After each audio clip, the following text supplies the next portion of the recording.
Greater Good Radio. Connect, learn, heal, and grow.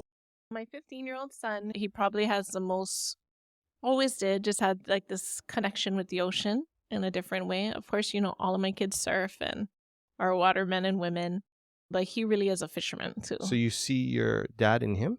Oh, for sure. Yeah. Just the iini, right? Like that desire. Like he always wants to be at the ocean. Like he's on his way to Costa Rica in a couple hours. He's flying out with my daughter for a surf trip, but they're at the tackle shop right now getting gear for him to fish in Costa Rica. Like, he's an incredible surfer and truly gifted, but he's always going to have his fishing net or his fishing poles with him too. And I think that's, part of the beautiful story of that is that I came from that tradition, but I didn't really have the practices.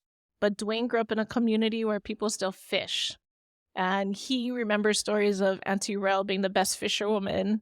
And she would beat out all the men. His Uncle Bruce and her were really close and they would go together. And his Uncle Bruce is like legally blind, but always gets like choke fish. And then she was the female and she'd always bring in more fish than Uncle Buff and everybody else at the beach.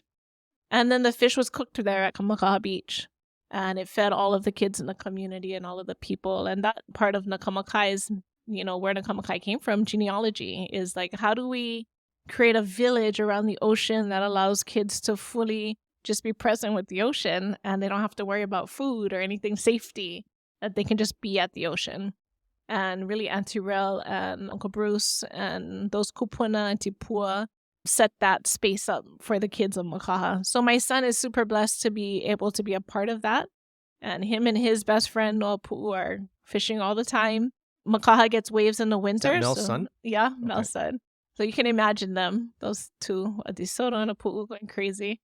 Makaha Beach. But they're great boys, like good boys, super, have lots of aloha, take care of all of their siblings in the community there. But they love to fish. So they're fishing all the time too. So those practices at Makaha, although they were different than the ones in Ka'u, there's an unbroken chain of those practices happening.